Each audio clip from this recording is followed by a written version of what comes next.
Hey guys, what's up? It's Scott Clark with Scooter Media, and in today's video, I'm going to teach you how to shoot video in full manual mode. This is the second video in a mini-series I'm putting together for beginner content creators to improve their skills using a camera and shooting videos. In the first video, I showed how to set up your camera in manual mode for video, so if you haven't seen that one yet, go and check it out and then come back to this one. The link is in the description below. When shooting in fully automatic, you can get a lot of unprofessional looking videos due to the white balance and ISO shifting all over the place. When shooting in manual mode, we eliminate these shifts and gain control over every aspect of the camera. In this video, I'm going to explain how and when to change the exposure, the frame rate, the shutter speed, the ISO, the aperture, and the white balance. I'm also going to explain how to easily read the histogram to help nail exposure every time. I'm going to bring my camera outside to show examples of shooting outside, and then I'll come back inside to show how the different lighting and atmospheres dictate when and how to change all of these settings. So why don't we go outside and start shooting in manual mode for video? Let's get into it.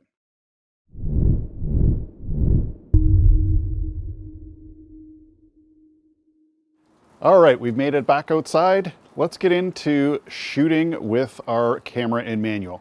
So the first thing I want to show you guys is how the histogram works. This is a very important feature and most cameras do have it. And again, I know some people might be a little bit leery because they're not really sure how to read and understand the histogram, but I'm going to show you it's very simple. I'm going to show you in the easiest and most simplest way how it works. So let's get into that now. And as you can see, we have our histogram in the top right-hand corner here. And all I'm going to do is I'm going to adjust the shutter speed just to give you an idea of how that's going to move. So just watch the histogram as I adjust the shutter speed. So as I go darker, you can see that now shifting all to the left. So as soon as I go all dark, now you can see in the histogram, everything has shifted over to the left, which means our image is too dark. We're completely underexposed. There's actually no image to even see here. Now I'm going to shift it back the other way, and I just want you to watch the histogram to see what it does. So we're going to bring the shutter speed back down. You can see it starting to move to the right now. That's as far as I can go with the shutter speed. So just to give you an example, I'm going to change my aperture as well and bring that down. And as you can see now, I've gone too far, you can't even see it. But as you can see, now everything's shifted to the right. And our picture here is completely blown out. So we know that we're totally overexposed now. So the idea here is to try and get our histogram right in the middle. And I can't be any more straightforward than that. The more that you can get that histogram in the middle, the more you're going to know that your shot is exposed correctly and we're not going to be underexposed or overexposed. So let's bring our shutter speed back to where it was. And that was 1/50. And these are the settings from episode 1 of the series. So we'll bring it back to 50 or 1/50 for our shutter speed. And then let's just adjust our aperture back up. It was around f11, but as I'm doing this, let's keep an eye on our histogram to see where we kind of want it to land. So I'm bringing it up. As you can see, the histogram's moving to the middle.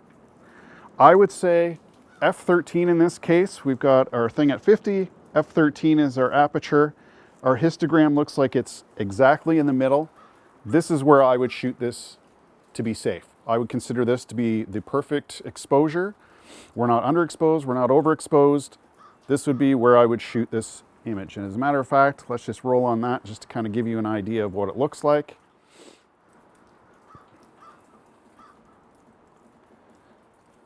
So we've gone over the histogram, and like I said, I don't want this to be harder than it needs to be. All you need to do is try and keep that histogram in the middle, and you know your stuff is going to be exposed exactly the way you want it to be. Again, this can go up, a little bit on the right and the left, but you never want it slammed up to the right-hand corner or the left-hand corner because you know it's going to be overexposed or underexposed. And that is the easiest way I can explain how to read that histogram, and it's going to help you grab that perfect exposure every time.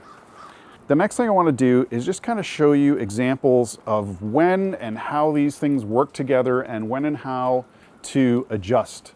So right now, let's say we're happy with the exposure, we shot our shot, then all of a sudden, let's say we want to go inside. So we're happy with our exposure right now, we want to go inside and set up inside, and I just want to show you the different lighting, the different atmosphere, how everything is going to change as soon as we get inside, and how we're going to adjust our settings to be applicable to the inside setting. So let's do that. I'm going to pack this stuff up. We'll go inside. I am going to bring it back out just to kind of give you an example of how to bring it back to where we are now. But for now, let's go inside, and I'm just going to show you the different lighting scenario and how to set these things up for that different lighting scenario. Okay, let's do that next. Okay guys, I've moved everything inside, and I just want you to have a look now at our histogram and just notice that it is now like completely over to the left. We're totally underexposed, and again, I have not touched any of the settings. We just literally picked everything up from outside and moved inside with the settings that we had set up outside. So the first thing I'm going to do, again, we had our aperture super high up to 13 to compensate for the light outside. So let's go ahead and bring that down. And as we do that, we should see our histogram start to move more towards the right. And there it is. Okay.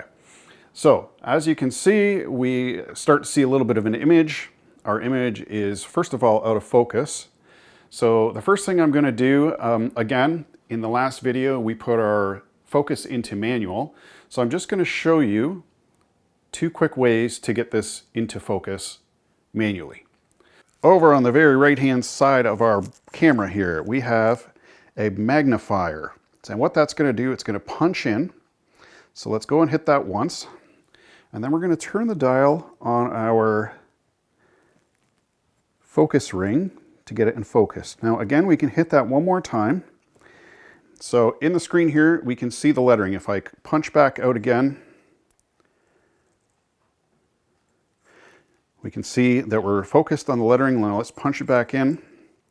And this is going to help you grab focus. Now if I put it way out of focus again, and then we slowly adjust it, we can see if we go past it. And this is what I kind of like to do. I like to go one way, go past it, and then bring it back, and right about there.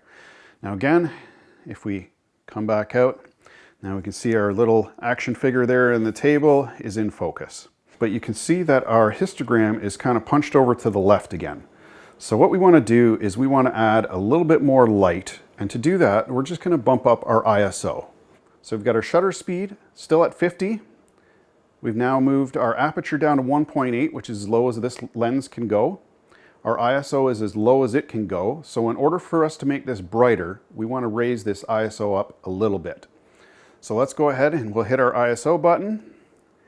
We'll bring that up. We'll try 200. We'll hit set. Okay, so we've bumped up our ISO to 200. As you can see in our histogram, it's not directly in the middle, so we could bump it up a little bit more. Let's try 320 and just kind of see where we're at there. So again, guys, this looks pretty good. I'd be happy with that. If you wanted to even raise it up one more, you probably could, but we don't want to make it too bright. If I were to expose this correctly, I would say that we would leave our shutter speed at 50. We would have our aperture at 1.8, and then we would have our ISO at 400.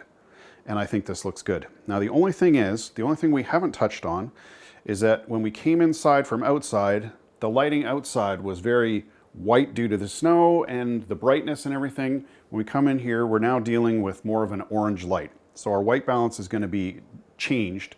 So we're going to have to go in now and physically change our white balance to match the lighting in this room. So to do that, we're going to hit our menu. We're going to go over a couple pages, and there's white balance. And as you can see, right now we're set to daylight. So what we're going to do, because we know this is tungsten lighting that we're using, it's very orange compared to what we're using outside. We're going to just go over to our tungsten setting, which is this one here, which is going to be approximately 3200 Kelvin. And again, in the first video, guys, we talked about Kelvin being the measurement of light. So now that we're inside, we're using more of a tungsten light, much more of an orange atmosphere. We're going to hit set for this 3200 Kelvin, and we'll get back out of our menu. So there we go. Now, I would say, honestly, I would think that this guy's a little slightly overexposed now, even though our histogram's in the middle.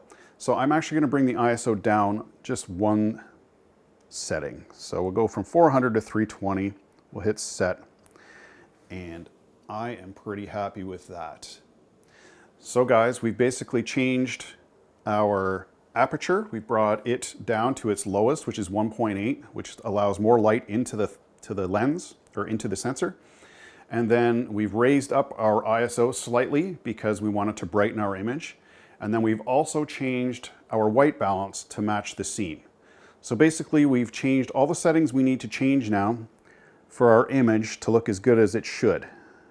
Okay guys, we've basically changed all the settings to match the atmosphere inside and the lighting inside. What I'm going to do now is I'm actually going to take everything back outside. I'm going to leave it set up as it is now. And again, we're just going to kind of do the same thing just to get an idea of how to change everything once we move back outside. And the reason I'm doing this, guys, is there's going to be times when you're in manual and your atmosphere is going to change. You're going to be shooting in one room where the lighting's going to be at 5600 Kelvin. You're going to go into another room, it's going to be at 3600 Kelvin. It's going to be darker or lighter.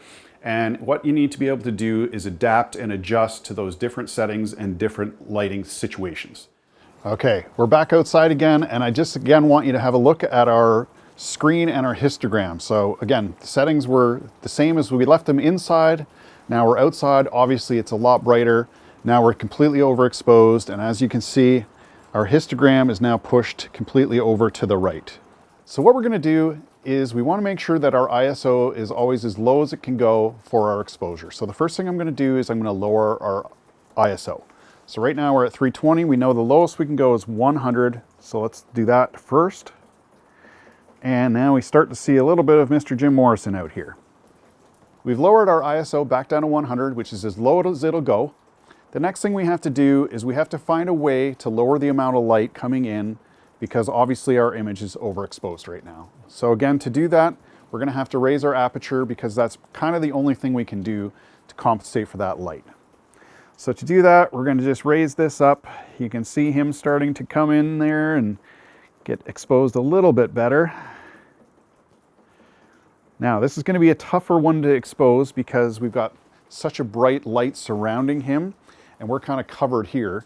So this is going to be a tougher one to expose properly. And if you look at our histogram, it's kind of all over the place. We're not getting that nice big wave in the middle. So what we're going to do is we're going to leave it for here now. As you can see, our picture looks very blue, and it shouldn't because we're in the white snow here.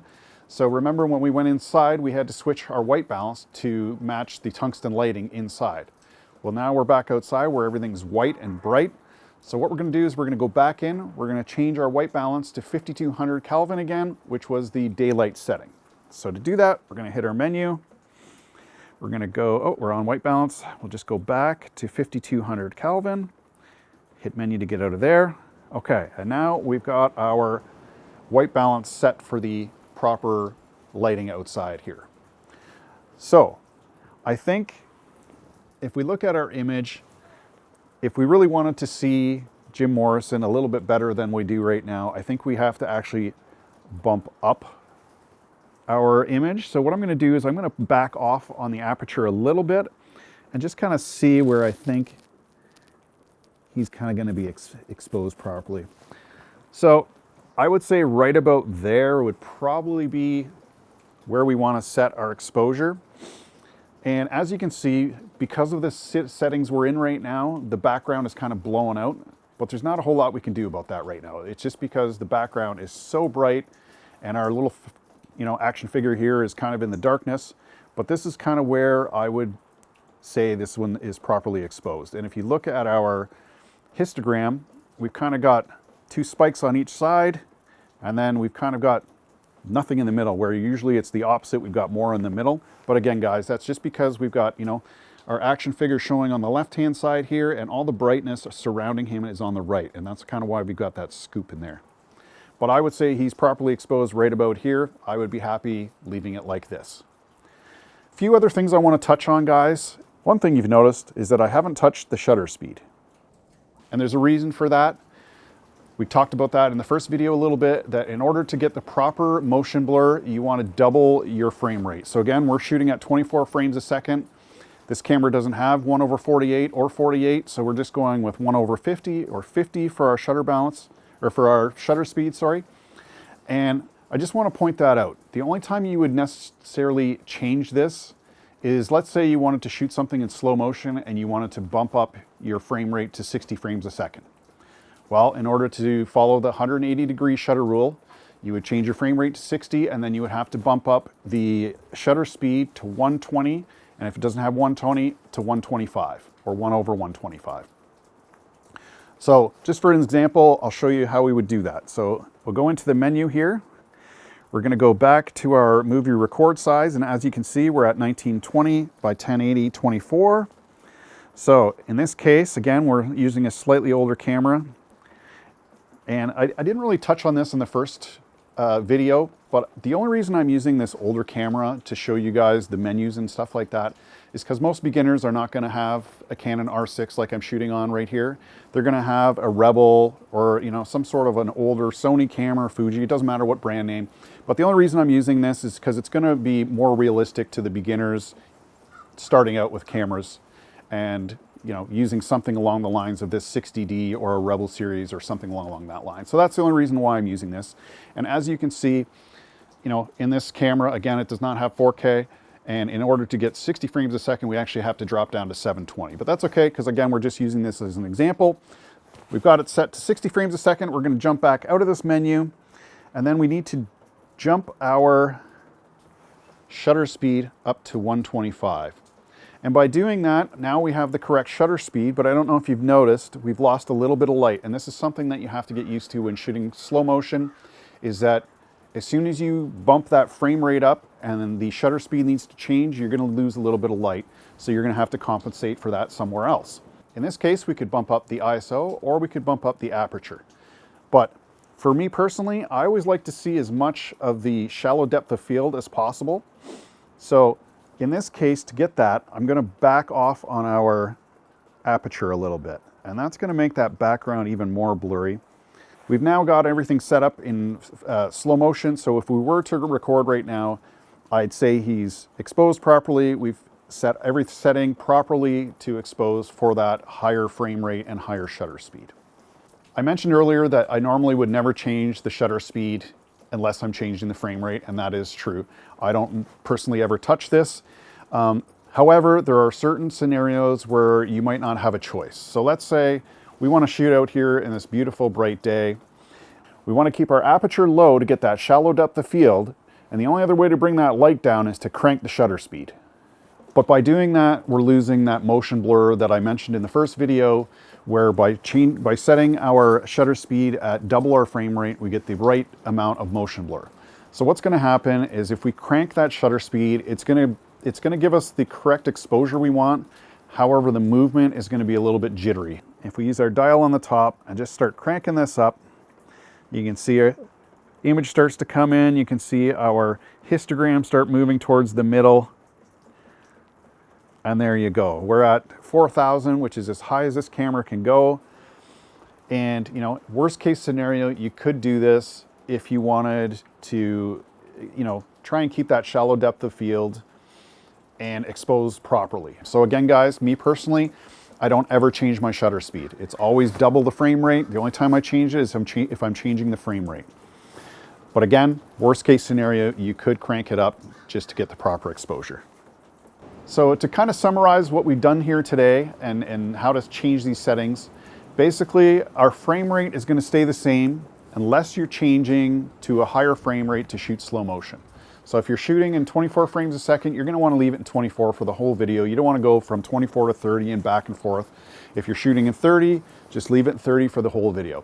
The only time you should be changing your frame rate is to change it to record slow motion. If you wanted to change it to 60 frames per second or 120 frames per second. But again, then you will need to change your shutter speed to double whatever that frame rate is. That's the 180-degree shutter rule. And again, that's to get the natural motion blur like I have here, okay? The next thing we're going to talk about is adjusting our ISO and aperture. And my general rule is I like to keep the aperture as low as possible, basically 95% of the time. That's going to give you that shallow depth of field. It's going to give you that cinematic look. For our ISO, we want to keep that as low as possible too. Otherwise, it's going to introduce grain. I do use this. So let's say we're in a dark situation. So we're in a very dark room. We've got our aperture set low to 1.8, which is as low as it can go. So we're letting as much light as we can into the sensor, but our image is still dark. This would be when I would crank up the ISO. And again, just enough to get your histogram in the middle so that we're not introducing too much noise to our image. So guys, I really hope this is helping. I hope this is helping you guys learn, how to shoot in manual and how to know when and how to change those settings and how the light affects the camera and different white balances and that kind of thing. If you guys found value in this video, please give it a thumbs up. And if you haven't already, please consider subscribing, as it really does make a difference. And I'd love to have you join me on this YouTube journey. And also hit that notification bell to stay up to date with all of the videos on this channel. If you guys would like me to continue this series and would like more videos that teach you how to improve your camera skills and shoot better videos, let me know in the comments below and I can make more if there is an audience for these type of videos. I recently put out a video talking about the Canon R6 for video, which is what I shot this mini-series on, and if you're interested in checking that out, please click on the link here. Thanks for watching today's video, I appreciate it, and I'll see you in the next one.